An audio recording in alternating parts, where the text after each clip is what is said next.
sur la route. Merci pour l'invitation, Christophe. Enchanté de faire votre connaissance. Effectivement, j'ai l'impression que le Nord, en tout cas les Hauts-de-France, est plutôt bien représenté aujourd'hui, en tout cas. Je connais très peu encore, effectivement, Knowledge. J'ai déjà effectivement rencontré Philippe plutôt dans un incubateur qu'on fréquente dans le Nord de France. Bon, rapidement, je vais vous dire qui je suis. Je suis Marc Sellier, je suis fondateur d'une start-up maintenant qui existe depuis mars 2023. J'arrive du monde de la formation également. Mais plutôt dans la formation plutôt B2B, gros système technologique. J'ai accompagné des éditeurs américains former leurs utilisateurs dans le monde de la data, dans le monde des ERP. Ensuite, je suis parti un peu plus de 15 ans au Canada et j'ai rencontré les arts visuels et je vais être directeur d'une entreprise d'enseignement supérieur et académique qui s'appelle Rubica. Et j'ai accompagné à former des artistes autour du monde du jeu vidéo et du cinéma d'animation. Et c'est là que je vais comprendre qu'on va pouvoir développer des expériences impactantes. En tout cas, on va faire vivre des expériences grâce à des mécaniques issues des domaines qui sont peut-être pas aussi lisibles au départ que le monde de l'entertainment, mais de pouvoir passer des messages et faire de l'attachement. Et je comprends que la formation va être un des vecteurs, va être un appui en tout cas important pour pouvoir garantir tout ça. Et je retourne en France depuis maintenant 3 ans et demi, et je raccompagne également une école d'enseignement supérieur sur la pleine image dans le Nord qui s'appelle Artefix. Et là aussi, on est souvent sollicité par des industriels qui veulent comprendre comment on peut démultiplier les savoirs, comment on peut sauvegarder les savoirs, comment on peut faire adhérer à des métiers et de faire vivre des expériences avec des nouveaux outils. Et pour moi, il devient une évidence, c'est de comprendre qu'on va pouvoir associer à certains moments, des expériences VR, mais surtout, je veux la compléter avec la capacité que ces sachants qui sont dans ces univers-là, de pouvoir, en fin de compte, vivre une expérience et surtout appeler un sachant à n'importe quel moment. Je veux pas le laisser seul. Je veux pas qu'il soit perdu. Je veux qu'il puisse, à des moments bien précis, dans son intrigue pédagogique immersive, va pouvoir en tout cas faire appel à ce sachant à n'importe quel moment. Et c'est pour ça que je trouve que l'AI, associé à l'AI conversationnelle, va pouvoir, en tout cas, donner cet exemple-là. Au fur et à mesure des mois et de lancement de l'entreprise, on va pivoter, en tout cas, autour de cet accent-là, et on va créer surtout une modalité qui va être, en tout cas, l'avatar intelligent. Donc, on va construire, en fin de compte, un copilote qui va pouvoir, en tout cas, accompagner le pédagogue à aller chercher de l'engagement et à démultiplier son savoir à des moments bien précis de son référentiel pédagogique. Donc, l'avatar, c'est avant tout la capacité de pouvoir être un amplificateur de son discours, de son référentiel, mais dans un séquençage très, très varié, que ce soit dans un séquençage d'évaluation, de learning, de pouvoir l'accompagner dans la transmission de son savoir, de simulation, d'enregistrement, et en tout cas de pouvoir avoir cette garantie de faire vivre une expérience impactante avec un nouvel usage. Donc, ma position, c'est vraiment, et mon client favori, c'est bien sûr, c'est le pédagogue, c'est le détenteur du savoir et qui veut démultiplier son savoir avec un nouvel outil immersif et pourquoi pas de plus en plus impactant. Donc, je pense que le plus simple, c'est que je puisse vous faire voir deux, trois exemples, c'est que je puisse mettre un casque, que je lance un avatar en temps réel avec nous et qu'on puisse voir comment on interagit avec lui et qu'on prenne quelques secondes ensuite de pouvoir voir quel est l'impact sur le back-end et comment on laisse la main, en tout cas au pédagogue, à chercher les ressources et comment on va nourrir et comment on va lui donner et attribuer des fonctions. Est-ce que ça vous va ? Je ne sais pas si tout le monde m'entend, mais en tout cas, j'y vais. Ça va. Si, on entend. On entend. Non, ils sont bien, on est bien éduqués, on coupe nos micros, hein, pendant que tu parles. Attention, il met le casque. Alors, je commente, je vais faire les commentaires. Il met son casque, il se met en position. Alors, par exemple, on te voit toi, mais on ne voit pas ton écran. Je crois qu'il faut que tu y calibres pour ensuite partager son écran. Donc là, il est parti calibrer son bazar. Moi, je sais parce qu'il me l'a fait plusieurs fois, donc je sais ce qui se passe maintenant. Je peux le décrire. Mais ça, c'est pareil, Tom. C'est un truc, ça va bien te plaire. Et puis, à notre ami le rouge, ça va bien lui plaire aussi. Ouais, complètement. Mais ça aussi, j'en ai vu des teasers seulement, mais pas encore l'application en direct. Donc, j'ai hâte, ouais. Donc, je vais vous partager mon écran. J'ai mis en mirroring, en fin de compte, ce que je vois dans mon écran pour pouvoir que vous puissiez vivre l'expérience en direct. La chose importante, si j'oublie de le dire, on est sorti du casque. C'est-à-dire qu'on n'est plus uniquement qu'en 3D, on est en flat expérience, donc on a la capacité de pouvoir l'avoir, bien sûr, sur le téléphone, sur tablette et ordinateur, et demain également sur Totem Digital. Donc, voilà ce qui va se passer. Julie, on y va. Vous voyez mon écran? Ouais, c'est bon. Ouais, c'est bon. Bienvenue à la maison. Hop. Là, nous, on est du côté apprenant et on va pouvoir passer du côté, on va pouvoir aller chercher un avatar, n'importe lesquels. Là, j'en ai plusieurs à ma disposition et je vous propose de pouvoir discuter avec Jeanne. Bonjour, je suis votre professeur de géographie. Comment puis-je vous aider aujourd'hui? Alors, Jeanne a cette représentation physique, mais on va pouvoir lui donner X représentations. Hein. On n'est pas obligé d'avoir une personne humaine, on pourrait très bien avoir un robot, un halo de lumière, mais en tout cas, c'est un travail qu'on peut effectuer en amont afin de pouvoir donner son apparence graphique. Elle a une animation qui est la sienne. Lorsqu'elle est en phase d'attente, elle respire. Lorsqu'elle va écouter, elle va avoir une animation bien particulière. Et elle va pouvoir imprimer également des gestes différents par rapport à l'expression de son vocabulaire et par rapport à ce qu'on va pouvoir lui donner. Ce que je suis en train de vous faire voir, c'est un tout nouveau modèle. Ça veut dire qu'on va parler en temps réel avec Jeanne. Ça veut dire qu'on va parler avec un temps de réponse et une latence en dessous de la seconde. Ça veut dire qu'on va réellement avoir une conversation quasiment vraiment aussi rapide qu'on pourrait l'avoir dans un sens naturel. Et pour pouvoir parler avec elle à l'heure actuelle, c'est assez simple. C'est comme un talkie-walkie. J'ai une gâchette sur la manette et je vais pouvoir appuyer sur la manette pour pouvoir déclencher l'appel et en tout cas faire que l'enregistrement de ma commande puisse être déclenché et pouvoir animer ensuite Jeanne. Jeanne, est-ce que tu peux te présenter, s'il te plaît? Bien sûr, je m'appelle Jeanne et je suis passionnée de photographie. J'adore capturer des moments de la vie quotidienne et les transformer en quelque chose de spécial. Je suis toujours à la recherche de nouvelles perspectives et de lieux inspirants à photographier. Est-ce que tu peux me parler de tes derniers travaux de photographie? Parce que je ne savais pas que tu aimais la photographie. Ah, je crois qu'il doit y avoir une confusion. En réalité, je ne suis pas Jeanne, mais je serais ravie de parler davantage de photographie avec toi. Y a-t-il un aspect de la photographie qui t'intéresse particulièrement? Effectivement, il y a peut-être eu des petits changements sur le compte initial. Effectivement, cela semble être le cas. Si tu as d'autres questions ou un sujet spécifique en tête, n'hésite pas à me le dire. Ça tombe bien que tu parles de photographie parce que je parlais il y a récemment de Daguerre, en fin de compte, et Niepce, qui ont été les inventeurs un peu de la photo et par rapport à l'IA, avec la transformation et le choc que ça a pu faire. Tu connais Niepce et Daguerre? Bien sûr, je connais l'IFCEDAG. Cela signifie Institut pour le financement du cinéma et avec d'autres. Alors, en fin de compte, je parle de Niepce et Daguerre, qui sont en fin de compte les inventeurs de la photo. D'accord, je vois de quoi tu parles maintenant. Niepce et Daguerre sont en effet deux figures majeures dans l'histoire de la photographie. Nicéphore Niepce est souvent crédité d'avoir créé la première photographie permanente au début des années 1820. Louis Daguerre, quant à lui, a développé le daguerréotype, un procédé photographique qui a été le premier à être commercialisé avec succès. Leur travail a jeté les bases de la... Merci Jeanne. Est-ce que tu peux continuer en coréen, s'il te plaît? Bien entendu, je peux continuer en coréen. Y a-t-il quelque chose de spécifique dont vous souhaitez parler? Je voudrais continuer de parler de Niepce et Daguerre en coréen, en langue coréenne. 알겠습니다. 니옙스와 다게르는 사진술의 선구자였습니다.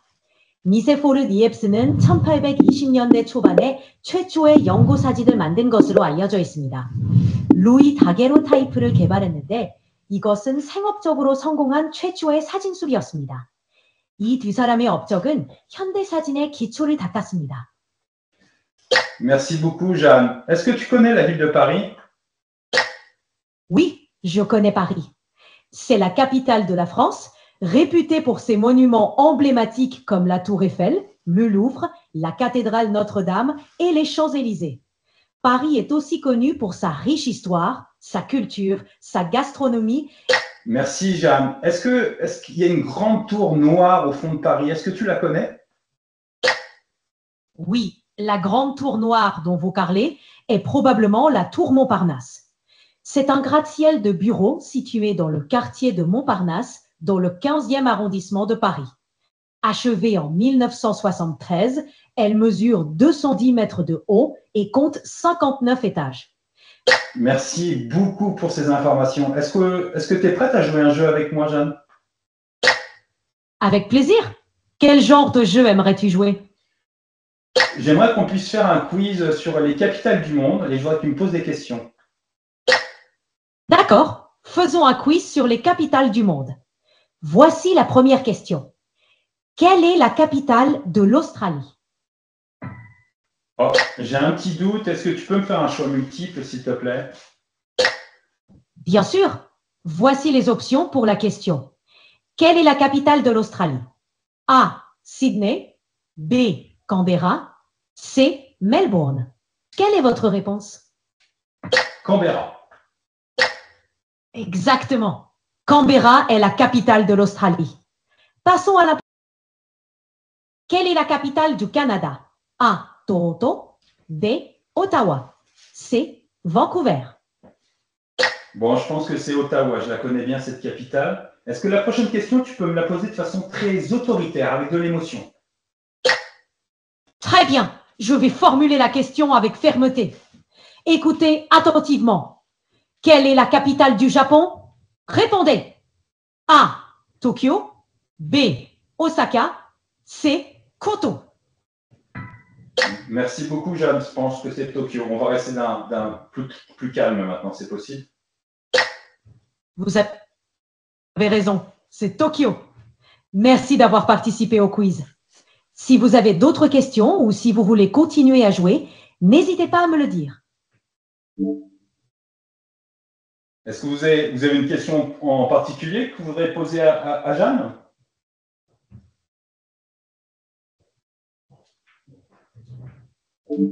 Est-ce qu'elle peut faire un cours de fitness, un échauffement ou des choses comme ça? Non, pas encore, elle ne peut pas le faire. Par contre, il y a des choses qui sont assez sympathiques, c'est sur la prononciation en langue anglaise. On va faire le test tout de suite et comme ça, je vais vous revoir également. Mais on peut lui poser des questions comment on fait des burpees, par exemple, et je pense qu'elle va pouvoir nous donner la capacité de pouvoir le réaliser. Demain, l'IA va pouvoir animer Jeanne, qui veut dire demain, elle fera également les exemples, mais pas encore. Jeanne, est-ce que tu connais les burpees, en fin de compte, les gestes pour pouvoir s'entraîner? Oui, je connais les burpees. C'est un exercice de fitness très complet qui sollicite plusieurs groupes musculaires. Voici les étapes pour réaliser un burpee. 1. Commencez debout, les pieds écartés à la largeur des épaules. 2. Accroupissez-vous et placez vos mains au sol. Merci, je viens juste de manger, ça va être compliqué pour moi de le faire dès maintenant. C'est compréhensible. C'est effectivement mieux d'éviter les exercices intenses après un repas. Il est préférable d'attendre un peu pour laisser le temps à la digestion. En attendant, y a-t-il autre chose dont vous aimeriez parler ou une autre activité que vous souhaiteriez faire? J'ai un petit problème en langue anglaise, j'arrive pas à prononcer le TH. Je trouve que je bute beaucoup sur cette prononciation. Est-ce que tu peux m'aider à le prononcer? Bien sûr, le son TH en anglais peut être difficile à maîtriser. Il y a deux types de sons TH en anglais, le TH sourd et le TH sonore. Voici comment les produire. 1. TH sourd, comme dans think ou bath. Placez le bout de votre langue légèrement entre vos dents de devant. Soufflez de l'air en laissant passer l'air autour de la langue. Il ne devrait pas y avoir de vibration dans les cordes vocales. 2. Est-ce que je peux essayer? Think. Bien sûr. Pour prononcer that think avec le TH sourd, suivez ces étapes. 1. Placez le bout de votre langue légèrement entre vos dents de devant. 2. Soufflez de l'air en laissant passer l'air autour de la langue sans faire de vibration dans les cordes vocales. Cela... Think. C'est un bon début. Assurez-vous que le bout de votre langue est légèrement entre vos dents de devant. Merci beaucoup, Jeanne. Merci infiniment de ton aide. À très bientôt. Avec plaisir. Si vous avez d'autres questions à l'avenir, n'hésitez pas à revenir. À très bientôt.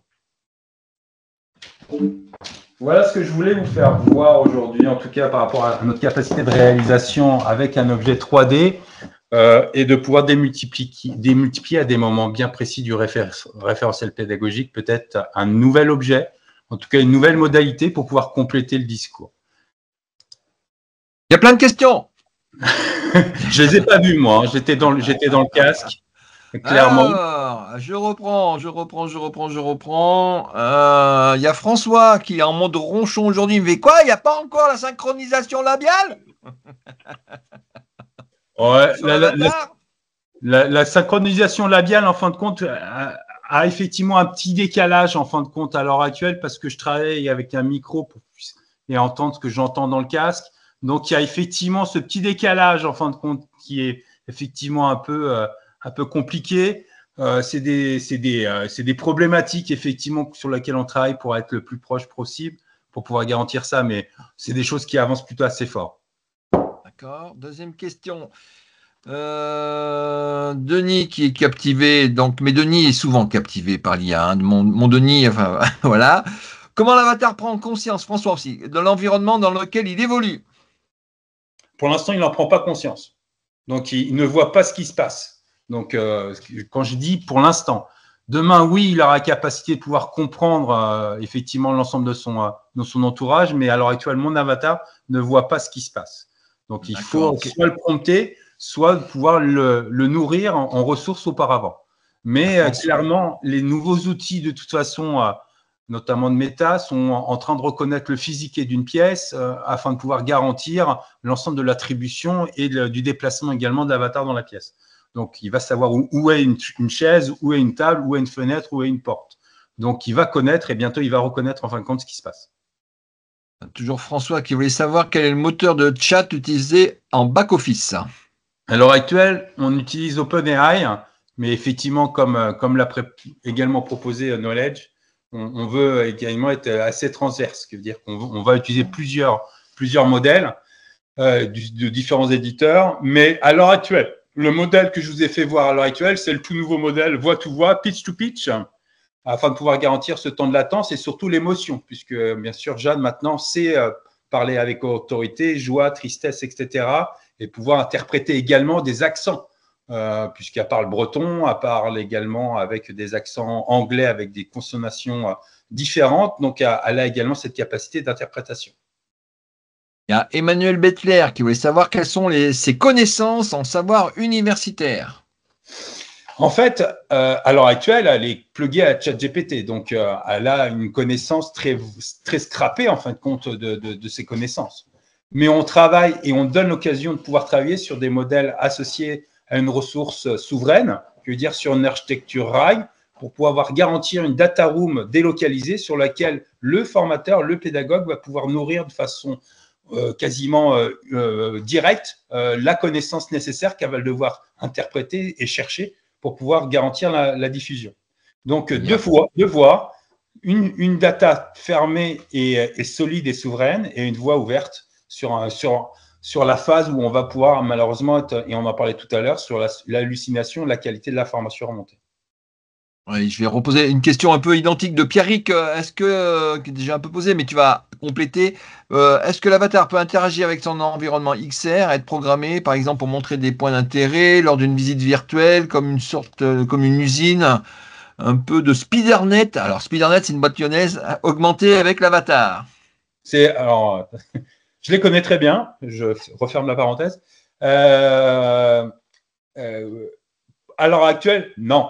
Demain, oui. Demain, c'est vendredi. Moi, je reviens vendredi si tu me dis c'est demain. Demain, c'est à courant de l'année prochaine. On aura des versions. Voilà. On va faire de la multimodalité. Ce qui veut dire de la multimodalité, c'est que l'avatar génère à l'heure actuelle surtout du son, une interaction conversationnelle. Demain, l'avatar va pouvoir générer de l'objet, de la fenêtre flottante pour pouvoir compléter l'ensemble de son discours. Qui veut dire demain, lorsque vous allez pouvoir parler avec l'avatar de mousse au chocolat, automatiquement, il mettra une fenêtre flottante en spatial computing d'une recette de chocolat, de l'ensemble des ingrédients, de l'ensemble des ustensiles et séquencera l'ensemble de la pratique de la réalisation de la mousse au chocolat. Donc, ça c'est totalement dans l'air du temps, mais on va aller chercher multimodèles pour pouvoir garantir l'assemblage, en tout cas, de ces expériences. Dans ton casque, est-ce que tu peux afficher d'autres choses que l'avatar, notamment afficher des images qui seraient en cohérence avec son discours, qui viendraient compléter son discours? C'est exactement ce que je viens juste de dire. C'est exactement ça. Oui, on sait le faire et on va le faire. Une question de Tom. Est-ce qu'on est obligé d'avoir un casque VR pour parler avec Jeanne et ses collègues? Non, on n'est plus obligé d'avoir uniquement Jeanne dans son casque. Je vous fais voir quelque chose très rapide. Et on est en train de développer maintenant plus notre apps, en fin de compte. Jeanne est là, en fait, est arrivée dans le téléphone pour pouvoir garantir son interaction à n'importe quel moment et de la voir dans sa poche. Et Jeanne, elle va juste arriver à ce moment-là pour pouvoir la voir. Est-ce qu'il y a des avatars de sexe masculin? J'ai arrivé. Bien sûr. Bien sûr. Tous les genres sont représentés. J'ai même un premier avatar qui est non genré pour pouvoir répondre à une problématique bien particulière et par rapport à son interprétation. Tac, j'ai fait toutes les questions là, tout le monde là. Ouais. Manu, je suis sûr que tu as d'autres questions. Alors François, quelle est la valeur ajoutée de la réalité augmentée par rapport à un chatbot audio pour le moment? C'est sa représentation physique avant tout, hein. C'est garanti en fin de compte de pouvoir ça. Alors le mot chatbot, moi je le considère de façon un peu plus guidée, ou en tout cas où il y a une architecture conversationnelle qui est déjà inscrite. Là, l'objectif et l'architecture conversationnelle n'est pas inscrite. On a un objectif large avec des points abordés, mais on peut en tout cas lui parler autant de mathématiques, même si c'est un professeur de maths. Mais si on a envie de faire une digression de cette conversation et de pouvoir sortir de ce sujet-là, on peut le faire sans problème et on reviendra de toute façon automatiquement sur le sujet principal. Donc, il ne bottera rarement en touche.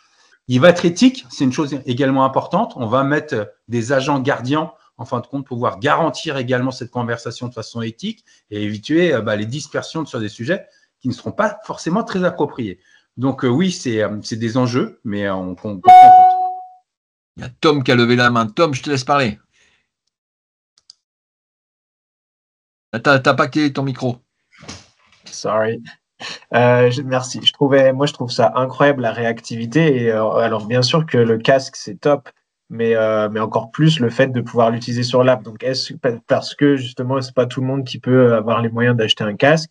Est-ce que du coup l'app elle est disponible, elle est payante, si oui à combien, et surtout du coup c'est comme avoir un assistant personnel dans la poche tout le temps, j'ai l'impression, et c'est connecté, tu disais, à ChatGPT. Donc si par exemple j'ai quelqu'un qui, je sais pas, s'étouffe à côté de moi, je peux demander à Jeanne tout de suite quelle est la procédure en cas d'étouffement. Enfin voilà, c'est ce genre de questions. Est-ce que c'est disponible tout de suite maintenant ou pas?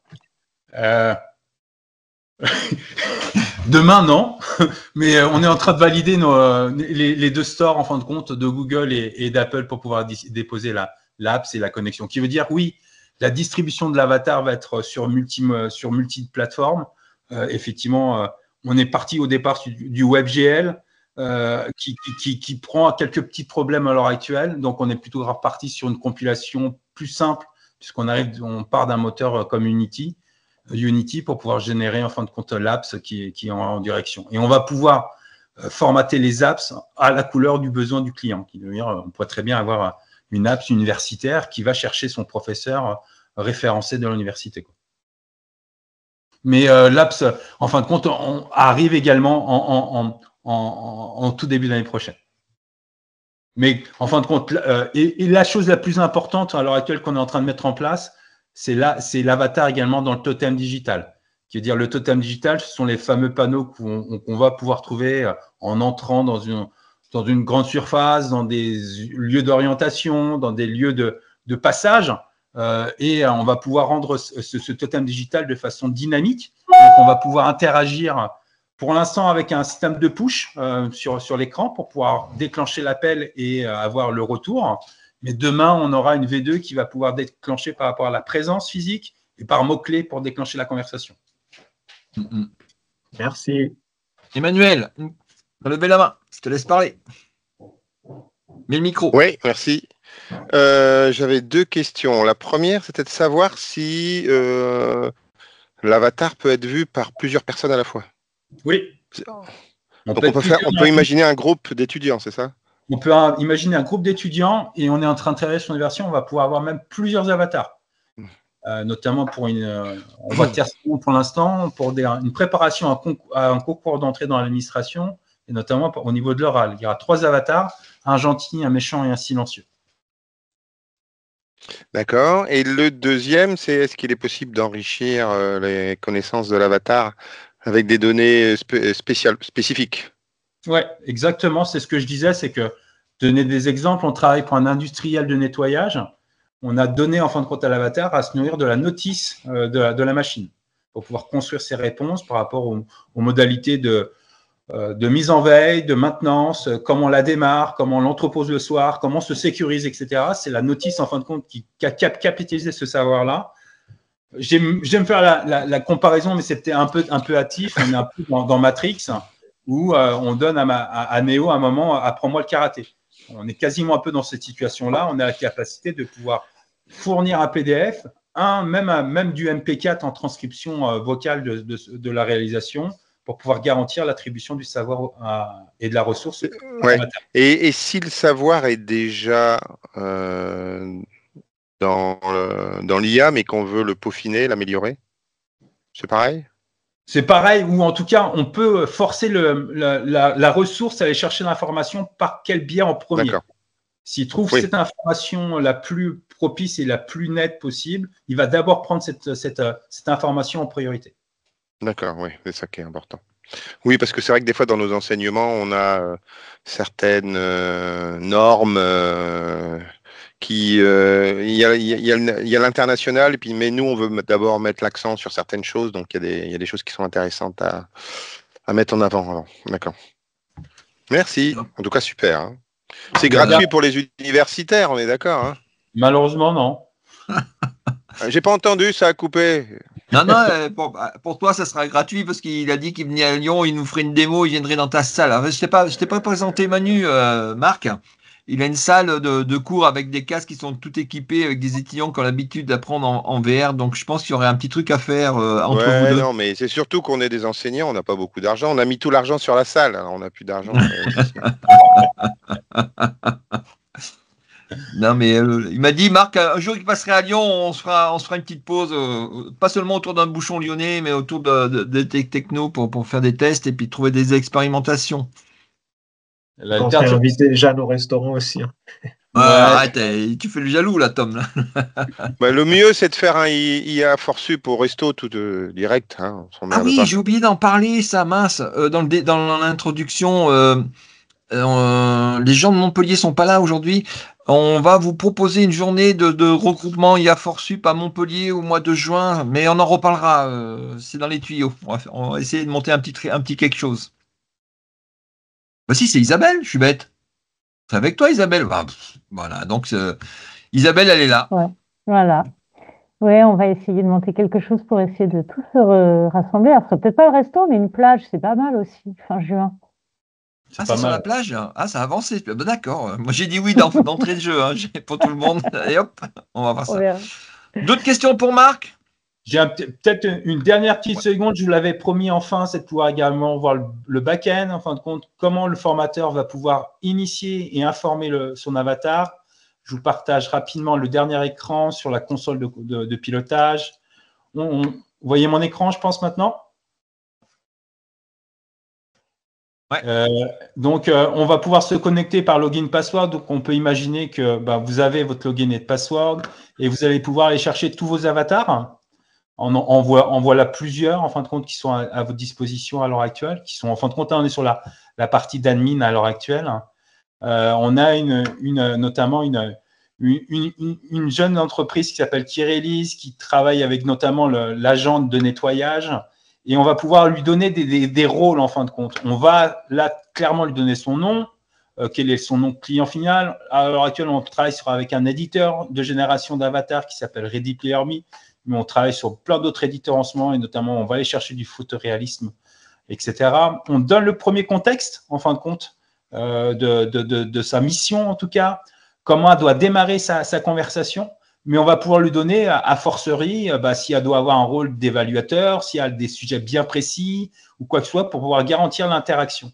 On va chercher différents modèles également pour pouvoir aller chercher s'il y a en fin de compte des ressources LLM différents. On va chercher des voix, on va aller chercher des réponses, en fin de compte des capitalisations, en fin de compte également sur les modèles de langage. Là, on va aller chercher en fin de compte le fameux asset, en tout cas pour aller chercher la data précise. En fin de compte, on fait appel à cette data room là qui est importante pour les garantir cette interaction sur l'information délocalisée et qui ne soit pas uniquement sur le LLM.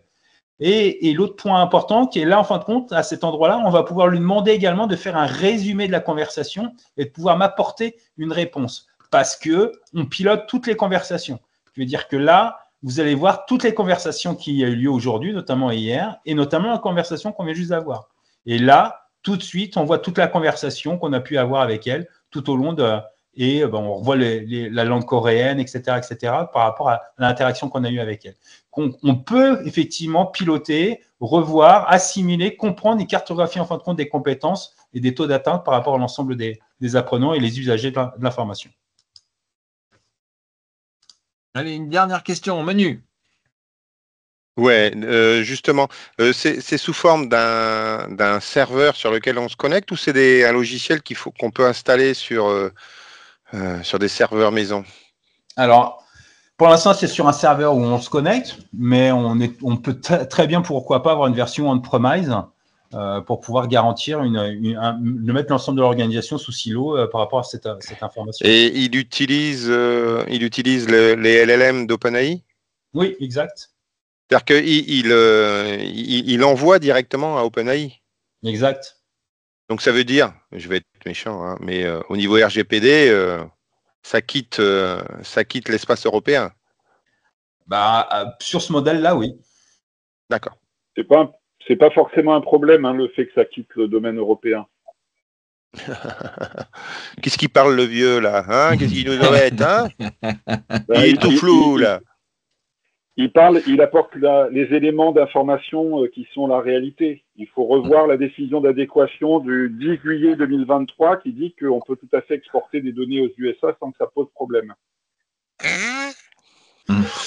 Alors, je dis ça juste parce que c'est la preuve que j'écoutais les talks. Hein, on a reçu un mail du CNRS, puisque je suis dans une UMR, hein, indiquant clairement que nous n'avons pas le droit d'utiliser les LLM, etc. Donc qu'on n'a pas le droit d'utiliser l'argent du CNRS pour payer des abonnements ou autre chose lié à des LLM. Mais c'est pas pour des questions d'adéquation liées au RGPD, c'est pour autre chose. Oui, mais ça change rien que c'est des super solutions sur lesquelles il va falloir qu'on voit comment on arrive à faire en sorte que ça soit accepté pour pouvoir les utiliser. Parce que ça, c'est intéressant pour l'enseignement, ça c'est clair, mais ça pourrait être aussi super intéressant pour d'autres choses, peut-être un peu plus liées à la recherche. Et là, pour le coup… Voilà. On est d'accord. Enfin, bon, on en revient toujours à la même chose. Hein. On est lent et qu'il va falloir attendre avant que ça marche. Mais super logiciel en tout cas. On fera un débat là-dessus. Bon. Je vais vous compléter 5 petits cas d'usage qui puissent vous nourrir un peu plus. À l'heure actuelle, l'avatar est au campus de cybersécurité à Paris. Il va en fin de compte simuler l'attaque d'un cyberattaquant et faire vivre une expérience de déposer en fin de compte une rançon. Il est également un conseiller d'orientation sur les métiers en fin de compte de la cybersécurité sur les collégiens et les lycéens. Il va entraîner des futurs médecins psychiatres. Il va en tout cas prendre la peau de la bipolarité, de l'anxiété, du burn-out pour pouvoir que le futur psychiatre, à travers 7 minutes de questions, il puisse mettre un premier diagnostic. C'est vraiment du learning par usage. Hein. C'est pas forcément une validation de compétences. On travaille avec une école à l'heure actuelle de cuisine. L'avatar va évaluer en tout cas les appartenances à différents points de technique sur ce monde-là. Donc, les cas d'usage, je les découvre chaque semaine avec des capacités diverses et variées. Donc, n'hésitez pas si vous avez envie d'en connaître un peu plus et parcourir avec moi cette aventure. Ça me fera plaisir de le faire. Eh ben, merci Marc pour cette super démo. Merci. Moi, je vais suivre ce que tu fais. S'il y a des nouvelles avancées, tu reviendras les présenter ici devant tout le monde. Voilà. Donc, on va te ressolliciter. En attendant, ben, merci à tous pour votre participation, vos questions. C'était aujourd'hui, hein, on a fini encore plus tard que d'habitude, on bat des records. Mais c'est que ça passionne, les sujets passionnent. J'ai déjà dans les tuyaux pour le mois de janvier-février des choses super sympas à vous proposer. Ça va bientôt arriver. Les programmes sont en train de se remplir. Si vous-même vous avez des choses à rajouter, je pense à Lucie, hein, tu n'hésites pas à rajouter soit dans le programme, soit ta fiche, soit les infos que tu voulais me faire passer pour tout le monde. Ouais, ça Et marche. puis d'ici là, ben, n'abusez pas trop sur le chocolat parce qu'il faut être en forme le mois de janvier. Hein, l'IA continue. Au revoir tout le monde, à la prochaine. Au revoir. Et encore Salut. merci Merci Marc. beaucoup. Au revoir. Au revoir.